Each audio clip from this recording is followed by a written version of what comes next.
Well, I'd been teaching in higher education for quite a long time, and I had noticed that students weren't really thinking about what they wanted to get out of a course, and nor were they linking, at least the courses I was teaching, to what else they were learning. So I started to wonder about that. I had been trying to cultivate what I call now student intentionality in my classes beforehand, but they just seemed to be surviving, coming into the course, getting what they needed to, getting a grade and getting out. And each course seemed to be treated as a distinct activity or something to be endured and survived, and not in any way part of a larger kind of educational process. So the question in my mind became, how can we as instructors, how can I personally as an instructor cultivate my students' intentionality about what they want to achieve in a course and why, and how any particular course connects with everything else that they're doing. So what we would call, I called it integration. It's often referred to as knowledge transfer in the literature. So that's where it all began, and I thought I'd like to design a project to see if my interventions as an instructor, or the way I set the course up, or what I asked them to do throughout the course, might help students to cultivate both their intentionality, and thus their achievement in the course, as well as the integration of that material with other things they were doing, and in fact with their life. The course that I was teaching was called Communities and Societies, and what I wanted to do with my students was to see if my interventions, some research prompts, would help them to be more intentional about their work and more able to integrate this course with others, and whether there were other facets of their being or of the course design, the curriculum itself, that might be modified or used in some ways to cultivate, literally cultivate, grow, develop their ability to be both intentional and integrative with their learning. So the project itself involved a series of a series of reflective prompts for the students to answer that actually queried their intention throughout the course in various projects, what grade they wanted to achieve, and whether they achieved it at the end of the course, that sort of thing, as well as linkages to other materials they were working with in other courses throughout their particular year that they were in. So what I learned from the project is that students can be both more intentional and integrative. They need to be encouraged to be so. And one of the biggest things that we can do, I think, is as instructors, be more intentional and integrative ourselves. So in other words, I think we can be much more transparent with our students about really clear and concrete learning objectives or outcomes for the course, what we want students to get out of the course and how they're going to get there, and how we're going to assist them in getting there throughout the term. But I also think we have to allow them some opportunity to link material to other courses that they're taking.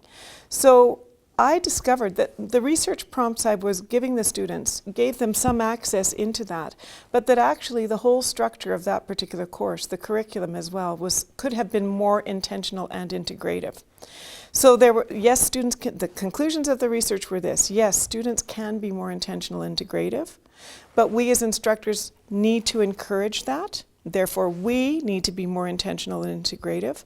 And one of the ways we can do that, aside from encouraging our students to make those links, is to actually design curricula that are intentional and integrative, to make those links for students that they can't make themselves, but once are made, they can never forget. So that was what I learned. How it changed my teaching is, my teaching is revolutionized. I'm not the same teacher that I was 8 years ago, that's for sure. And that's not just a result of this project, but the work I've been doing in this area in the scholarship of teaching and learning since then. Well, since that project, it was an interesting project in itself, and what I learned from that first project on intentionality and integration, I've taken into every course I've taught since, and I've been teaching in general education in 2 different areas, in communities and societies, but also in communication foundational writing courses. So I've taken that work forward with me. Well, I would say, first of all, have courage. It is possible to learn much more about how our students learn by examining them in class. And actually accessing their voices. So yes, have courage. Be prepared to be moved, I would say. Be prepared to love your students, because that's what's come to me. I can no longer look at a class of 30 students and in some abstract way generalize about them and make assumptions about their worlds.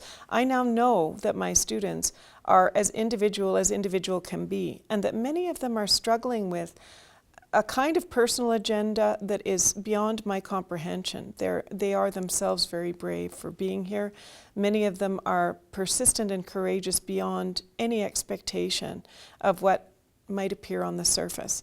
So that sea of 30 faces that we see coming into a term, looking all of an age and of a type, is a real cover for profoundly interesting and often very committed individuals who actually do want to succeed and do want to learn something. Unfortunately, they've been through an education system, and we perpetuate it, that turns them into receptors rather than producers of their own knowledge.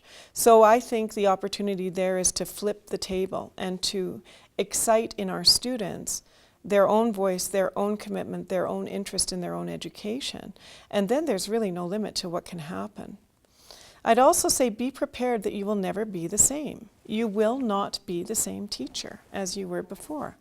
My strong belief is that you'll be a much better teacher, a much more compassionate teacher, a much more interested teacher, and a much more interesting teacher. But you will never be the same teacher as you were before. So if you think you would enter a SOTL project just for the sake of, I don't know, putting it on a resume, go away. I think that's not what's going to happen. You will be changed. Your teaching will be changed. Your professional career will be changed. And it's like, as they say, a threshold concept. Once you engage in this work, you can't forget about it, and you can't go back to teaching the way that you were.